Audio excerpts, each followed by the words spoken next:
दोस्तों क्या सच में पूमा और नाइकी जैसी कंपनियां शूज और चप्पल बनाने के लिए वेस्ट, कचरे या प्लास्टिक का इस्तेमाल करती है? आखिर शूज बनाने के लिए किन किन जानवरों की चमड़ी का उपयोग किया जाता है? और क्या आपने ऐसे शूज को देखा है जिसे फोन से कंट्रोल किया जाता है? कैसे फैक्ट्री में एक ही साथ हजारों शूज तैयार किए जाते हैं? आइए जानते हैं शूज की मेकिंग प्रोसेस के बारे में।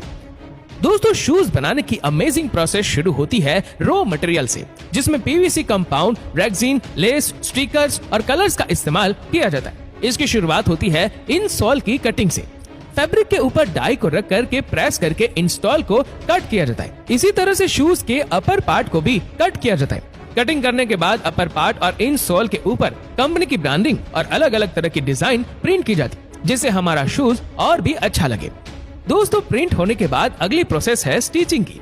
अब प्रिंट हुए पार्ट को स्टिचिंग मशीन की मदद से जोड़ के अपर पार्ट बनाया जाता है और एक्स्ट्रा पार्ट को मैन्युअली दूर करके अपर पार्ट को अगली प्रोसेस के लिए तैयार किया जाता है।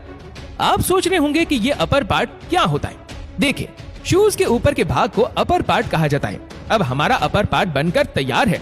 अब बनाए गए अपर पार्ट को मोल्ड में सेट किया जाता है और उसे मशीन में भेजा जाता है।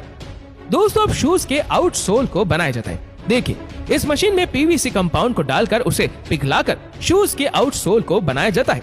अब चलिए आउटसोल के एक्स्ट्रा पार्ट को कट कर दिया जाता है और शूज का आउटसोल बनकर हो जाता है तैयार। अब शूज के आउटसोल पर ग्लू की मदद से स्टिकर्स लगाए जाते हैं। स्टिकर्स लगाने के बाद इन सोल को शूज के अंदर डाल दिया जाता है। फिर लेस को भी असेंबल किया जाता है।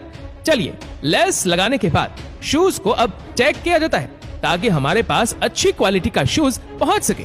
दोस्तों अब शूज के आउटसोल को कलर करके फाइनल फिनिशिंग की जाती है और एक नया रूप दिया जाता है।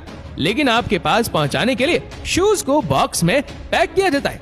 तो दोस्तों इसी तरह से शूज को फैक्ट्री में तैयार किया जाता है।